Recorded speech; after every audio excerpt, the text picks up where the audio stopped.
Good evening, everybody.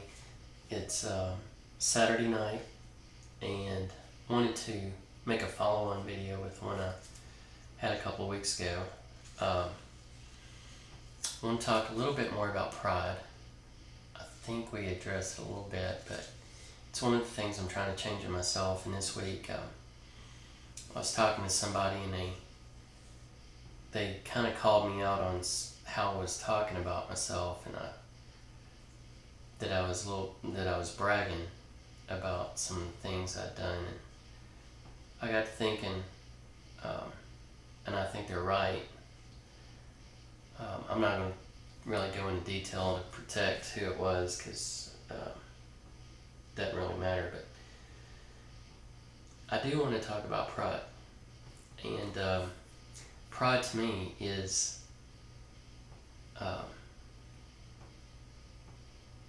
it's kind of a hard subject sometimes, because when I read the Bible, to me, pride is a very destructive thing. But then, you hear people say, well, you need to take pride in what you do at work. You need to do a good job. Take ownership, take pride in what you do. Put your name on it. You don't want to shame yourself or something like that. And there is something to that also, that kind of pride is good. So I want to talk about that stuff, and I want to see what the Bible has to say about it.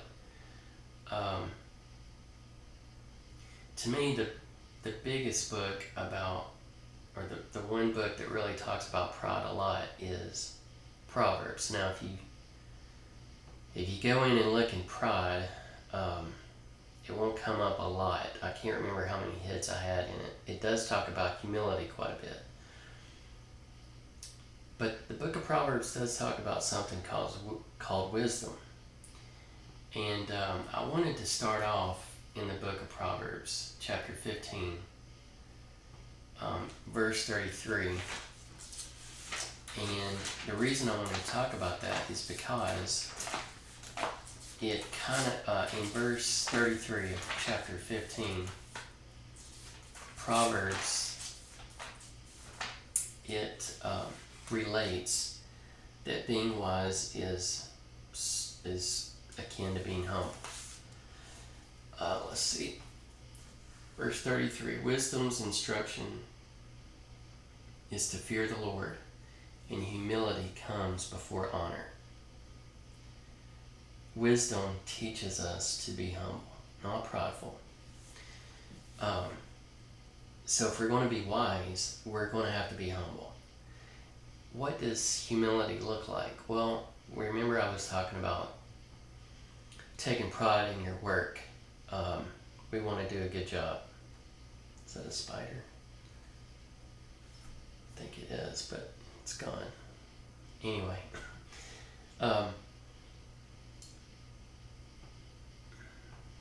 I do think that doing a great job is a wonderful thing to do. To be able to be counted on at your work. That's important. But here's what I don't think is necessarily good. Is going around bragging what a great person that you think you are to other people because of what a great job you do or how wealthy you are. That, I think, is wrong. The Bible clearly teaches that being humble is more important than anything else.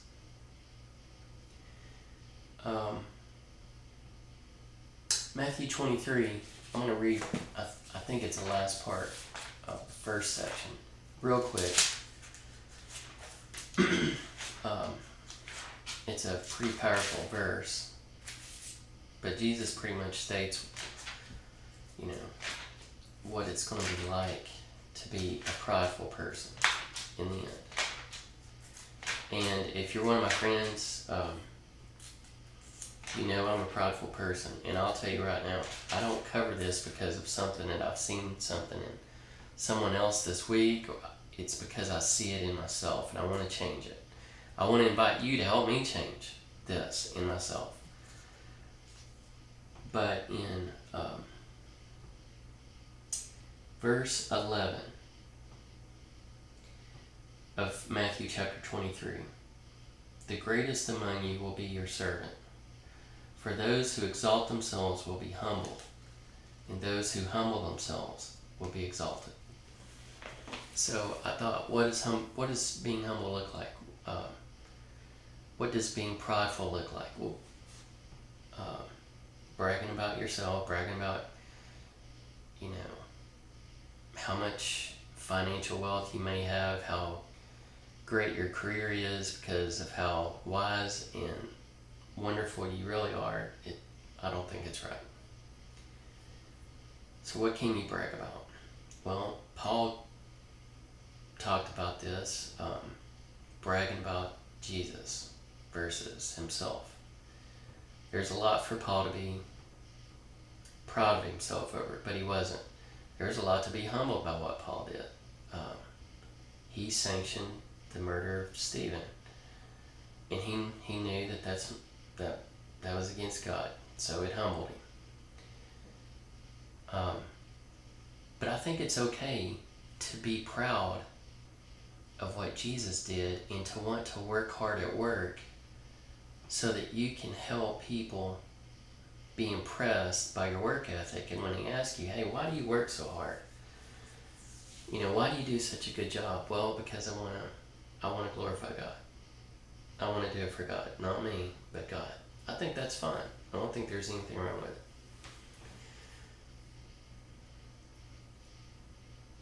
I think pride is what keeps people from changing something about their life that they want to change. And even if you're not a believer, even if you have no faith in God whatsoever, imagine you wanted to lose weight, or you wanted to quit smoking, or you wanted to change something that you don't like about yourself, even if you're not a believer, but you're not willing to take advice, you're not willing to seek out instruction, you're not willing to be taught anything different than what you already know. I think you're prideful. I've been there. I know exactly what it feels like to be like that. It's not a good place, and I'm still there now. I'm trying to dig out of this every day. I suffer from it every day, and I've got to be on guard against it. But I think if we're humble and we see something in our lives we want to change, we want to get better for whatever reason. If you believe in God, then that's wonderful. You're going to want to get better for God. If you're not, you want to change something about your life that you want to get better in. If you will seek advice, if you'll find someone who was where you're at and they corrected it and they made themselves better, that's being humble. That's being wise. And that's hard to do if you're not willing to seek instruction, if you're not willing to be taught. So, someone that's struggling with some sort of problem could find someone that had the same problem they have and seek out their advice. And usually, I think what you'll find is once they give you advice, once they help you, they're now invested in you, and they want you to succeed as much as you do. And I think that's a great thing. So that's one type of pride. I don't need, it'd be the pride of, I don't need anyone else to help me get out of my problem. I'm going to deal with my problem on my own. I think you're going to have trouble, especially with really serious problems. If you look in the New Testament, a friend of mine a long time ago told me this, and it is one of the most impressionable things I guess I ever got taught. He said to go through the New Testament and open up after the birth of Jesus, after he begins his ministry.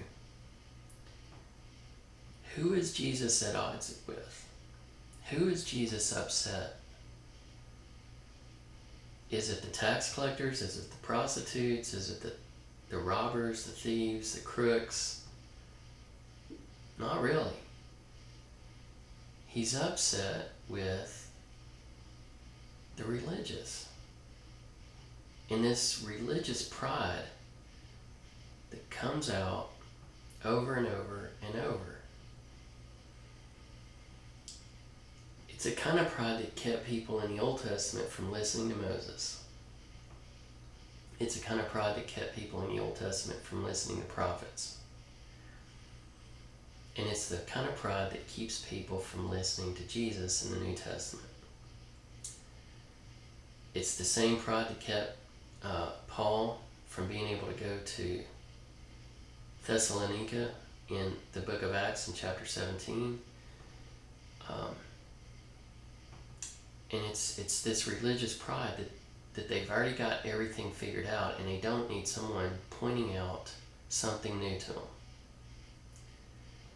It's a religious kind of pride, and that's who Jesus really had the most trouble with.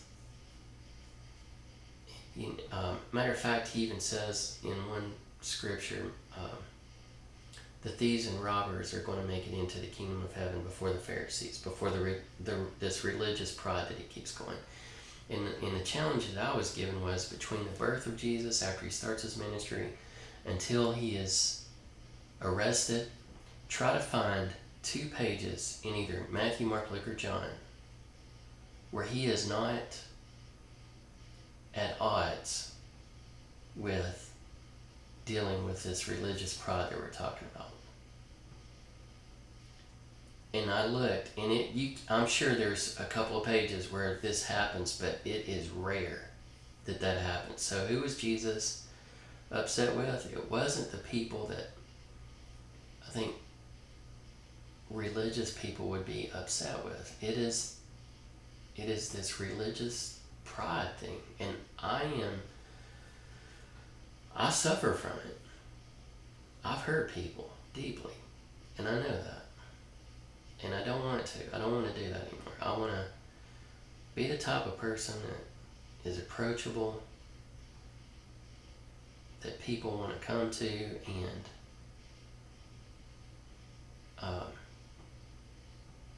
that I'm not just approachable, but people can come to and say, Jake, I think you're really doing this wrong, and I want you to try to look into changing that. And I want to invite people to help me change my life for the better. I don't want anyone to ever think that I'm religious. I don't want to be religious. I really don't want to be religious. I just want to be a Christian. I just want to be able to be the best person that I can be. Not because I want people to look and go, oh, what a great person. Because I want people to go, hey, there's something different about him. Why is that? And when people ask me, I'll say, well, I think God's the reason. I think that's the kind of pride that's good. And that is a hard thing, especially today, to get. I'm just going to read a couple of verses out of Proverbs, and then we'll call it a night. I don't want to drag this out for a long time, but let's see. Proverbs chapter 3, verse 7.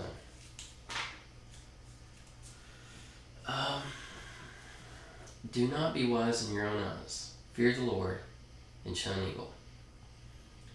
Do not be wise in your own eyes. Do not put yourself above other people because you think you're smarter than they are.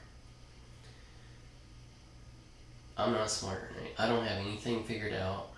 I struggle just like anybody else, and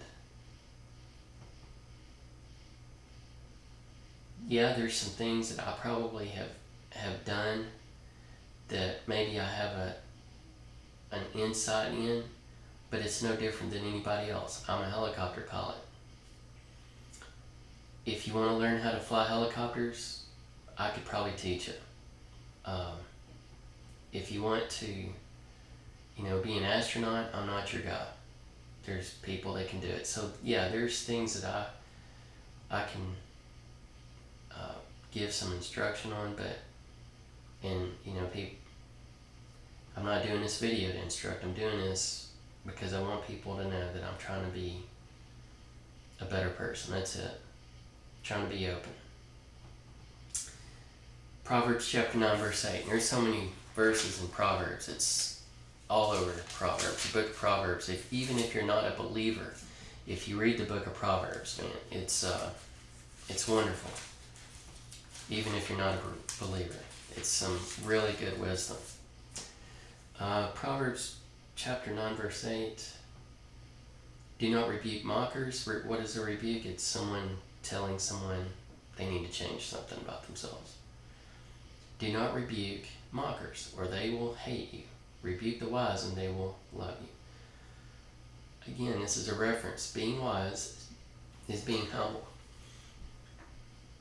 Prideful people, if you try to help them in any way, they will reject it.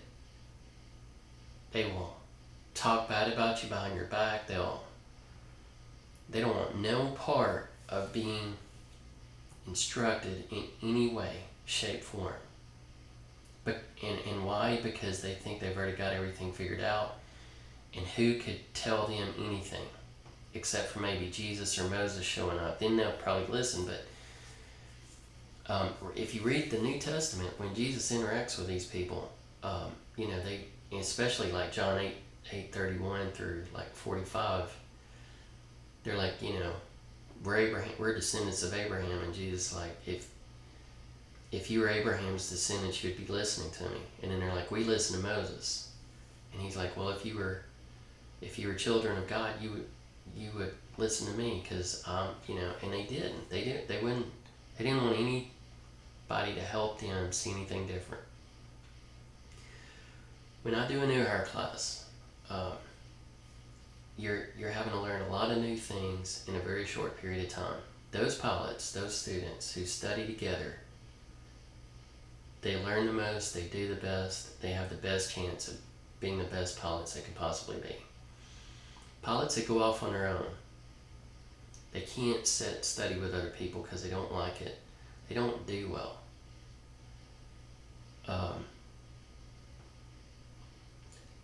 So it's important to study with each other. I think studying the Bible with other people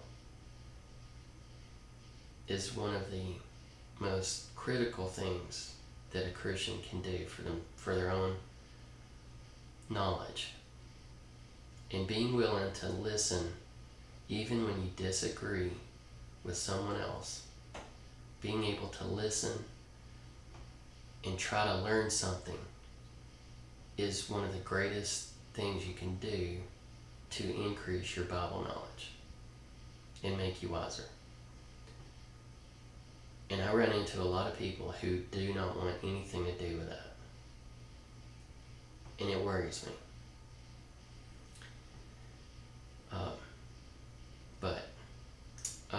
Let's see. Proverbs chapter 19, verse 20. I've skipped a lot. I wrote a lot down, but I'm just going to skip over 19, verse 20.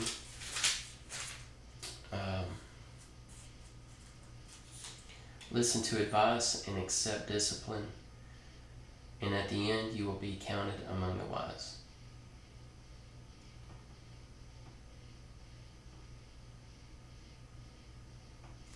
So, again, this is people that listen to advice.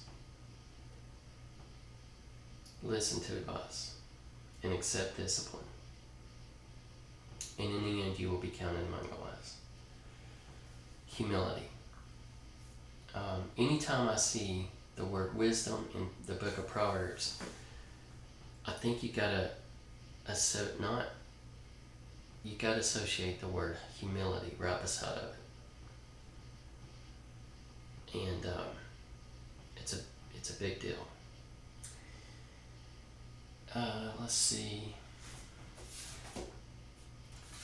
We'll go to Proverbs chapter 25, verse 12. close it out.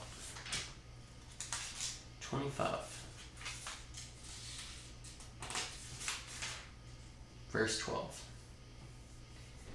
Like an earring of gold or an ornament of fine gold is the rebuke of a wise judge to a listening ear.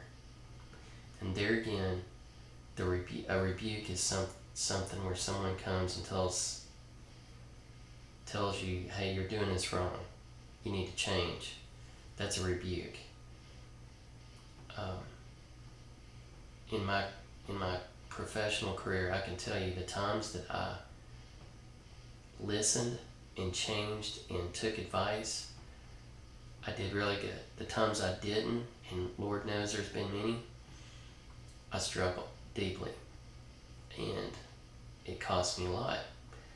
Well, how much more will that be in our spiritual lives, in our relationship with God, and learning about Him? Same thing.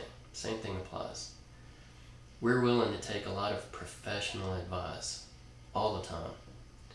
Very rarely will someone take spiritual advice from anyone except those who they completely agree with or, a point over. And being open is important. I'll close out with chapter 26, verse 12. Do you see a person wise in their own eyes? There is more hope for a fool than for them. And I have definitely been here, wise in my own eyes. There's definitely days that I wake up and I am wise in my own eyes, and that's wrong. It's just point blank. You can't be there. You can't be wise in your own eyes. And so I'm trying to quit that, trying to put that back. And here's why that I think pride is so important. It's because I think you can make a case that almost every evil desire comes from pride. You've probably heard this saying, the root of all evil is greed. Greed is the root of all evil. But really, what is greed? Greed is, I want to show how much I can acquire in my life to prove that I'm better than everybody else. That's really what greed is, if you think about it. It goes back to pride. It's just one step higher than greed. If you're struggling with some kind of problem and you refuse to get help and you never can defeat that problem, what is the problem? Well, the problem, you're suffering from an issue, but what keeps you from changing? Pride. So I want to get rid of pride. And I think that is a pride in myself. I think that's a good goal. I probably will never get there, but I'm going to try. I invite you, if you see something, I hope you'll call me out on it. You got my phone number. Feel free to call me. If not, instant message me or whatever you need to do. Leave a comment. I appreciate everybody, and we'll see you next time.